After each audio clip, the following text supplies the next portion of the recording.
আসসালামু আলাইকুম, ভালো আছেন? আলহামদুলিল্লাহ। তো আপনাদের এলাকায় আসলাম, দেখলাম প্রতি বাড়িতেই পান চাষ হয়। তো আপনি এইবার কি পরিমাণের পান চাষ করেছেন? ১ বিঘা। ১ বিঘা করেছেন, হ্যাঁ? তো ১ বিঘা পান চাষ করতে আপনার কি পরিমাণের টাকা খরচা হয়? ১ বিঘা জমিতে প্রায় লাখখানেক টাকা খরচ হতো। ১,০০,০০০ টাকা খরচা হয়। তো আপনাদের এই পান চাষের উপরে আপনাদের জীবিকা নির্বাহ করেন? জি। তো আপনার ১ বিঘা জমিতে যদি ১,০০,০০০ টাকা খরচা হয়, তাহলে আপনাদের এই পান তোলার পরে, বিক্রি করার পরে আপনার কি পরিমাণের টাকা বিক্রি করতে পারেন?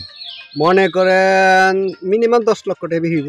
১০ লক্ষ টাকা, মাশাআল্লাহ, আলহামদুলিল্লাহ, ভালো। তো এই পান চাষ যে করেন, এটাতে কি ধরনের আপনার কীটনাশক ব্যবহার করা লাগে? হ্যাঁ, কীটনাশক ব্যবহার করতে হয়। আপনাদের এই যে পান চাষ করার পরে পান খেতে কোনো রোগ হয়? রোগ হয়। কি রোগ আছে আপনাদের?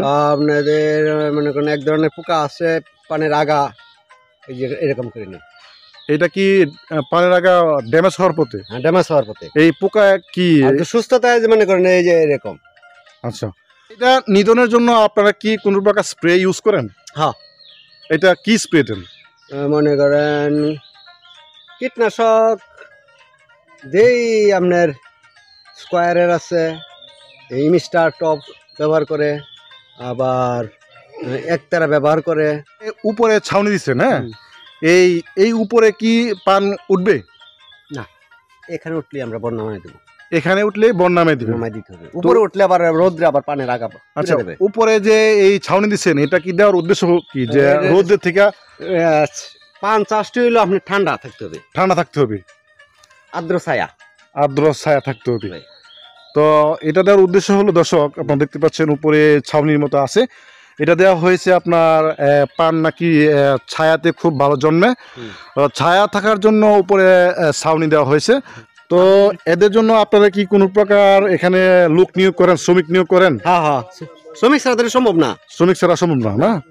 আপনাদের এলাকায় শ্রমিকের কি পরিমাণের হাজিরা দেওয়া লাগে? আপনার 700 টাকা। 700 টাকা হাজিরা। সকাল 8টা আসবে, 4টে আসর আজান দেবে, চলে যাবে। আলহামদুলিল্লাহ, তো ভালো। তাহলে তো মনে হয় যে আমাদের দুপুরে একবেলা খাওয়াইতে হবে।